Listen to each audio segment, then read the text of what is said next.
ಮೂಡ ಹಗರಣ ವಿಚಾರದಾಗ ವಿಜೇಂದ್ರ ಆಗಿ ಎಲ್ಲರೂ ಏನು ಹೇಳ್ತಿದ್ದಾರೆ, ರಾಜ್ಯದಲ್ಲಿ ಶೀಘ್ರದಲ್ಲಿ ಹೊಸ ಸಿಎಂ ಬರ್ತಾರೆ, ರಾಜ್ಯಕ್ಕೆ ಹೊಸ ಸಿಎಂ ಬರ್ತಾರ. ಯಾಕೆ ನೀವು ರಾಜೀನಾಮೆ ಕೊಟ್ಟು ಹೋಗ್ತೀರಿ ಅಂತ ಯಾಕೆ ರಾಜೀನಾಮೆ ಕೊಟ್ಟು ಕೇಂದ್ರ ಸರ್ಕಾರ ಆರೋಪ ಮಾಡ್ತೀವಿ. ವಿಜೇಂದ್ರ ಮತ್ತು ಅಲ್ಲ, ವಿಜೇಂದ್ರ ಅವ್ರ ಅಧ್ಯಕ್ಷಗಿರಿಗೆ ರಾಜೀನಾಮೆ ಕೊಡಬೇಕು ಅಲ್ವಾ? ಅವ್ರು ಯಾಕೆ ನನಗೆ ರಾಜೀನಾಮೆ ಕೇಳಿಬಿಟ್ಟ ತಕ್ಷಣ ಕೊಟ್ಬಿಡೋಕ್ಕಾಗುತ್ತಾ? ವಿಜೇಂದ್ರ ರಾಜೀನಾಮೆ ಕೊಡು ಅಂದ್ರೆ ಕೊಟ್ಬಿಡೋಕ್ಕಾಗತ್ತೇನೆಯ? ನಾನು ಹಾಗಾದರೆ ವಿಜೇಂದ್ರ ಅಧ್ಯಕ್ಷಗಿರಿಗೆ ರಾಜೀನಾಮೆ ಕೊಟ್ಬಿಡು ಅಂತ ಹೇಳ್ತೀನಪ್ಪ. ಕೊಟ್ಬಿಡ್ತಾರ?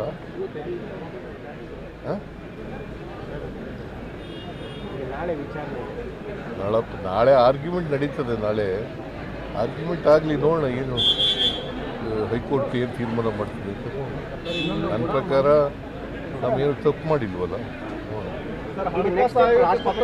ಏನಾದರೂ ಹೋಗೋ ಪ್ಲಾನ್ ಇದೆಯಾ ಸರ್ಕಾರದ ವತಿಯಿಂದ? ರಾಷ್ಟ್ರಪತಿಗಳನ್ನ ಭೇಟಿ ಆಗೋದು ಆ ಥರ ಯೋಚನೆ ಮಾಡಿ. ನಾಳೆ ರಾಜ್ಯಪಾಲರಿಗೆ ನಮ್ಮ ಎಲ್ಲ MLAಗಳು, ಮಂತ್ರಿಗಳು, MLCಗಳು, ಸಂಸದರು ಎಲ್ಲರೂ ಕೂಡ ಭೇಟಿ ಮಾಡಿ ಕುಮಾರಸ್ವಾಮಿ ಮೇಲಿರ್ತಕ್ಕಂಥ ಸ್ಯಾಂಕ್ಷನ್ ಕೇಳಿದಾರಲ್ಲ ಅದನ್ನು ಒತ್ತಾಯ ಮಾಡ್ತಾರೆ. ನಿರಾಣಿ ಮೇಲೆ ಕೇಳಿರ್ತಕ್ಕಂಥದ್ದು, ಜೊಲ್ಲೆ ಮೇಲೆ ಕೇಳಿರ್ತಕ್ಕಂಥದ್ದು, ಆಮೇಲೆ ಜನಾರ್ದನ್ ರೆಡ್ಡಿ ಮೇಲೆ ಕೇಳಿರ್ತಕ್ಕಂಥದ್ದು, ಅವುಗಳು ಭಾಳ ದಿನಗಳಿಂದ ಪೆಂಡಿಂಗ್ ಇದ್ದಾವೆ.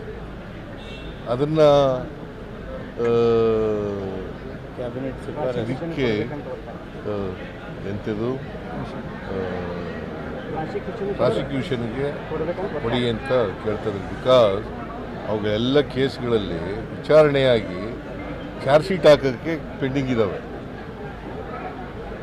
ನಮ್ಮ ಕೇಸ್ನಲ್ಲಿ ವಿಚಾರಣೆನೇ ಆಗಿಲ್ಲ, ಯಾವುದೇ ರಿಪೋರ್ಟ್ ಇಲ್ಲ.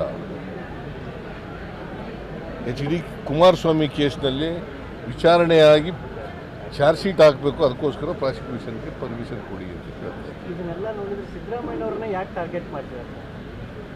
ಸಿದ್ದರಾಮಯ್ಯನವ್ರನ್ನ ಯಾಕೆ ಟಾರ್ಗೆಟ್ ಮಾಡ್ತಿದ್ದಾರೆ? ಹೈಕಮಾಂಡ್ನವರು ನನ್ನ ಮೇಲೆ ಟಾರ್ಗೆಟ್ ಮಾಡ್ತಾ ಇದ್ದಾರೆ. BJPಯವರು ಮತ್ತು JDSನವರು ಇಬ್ಬರು ಸೇರಿ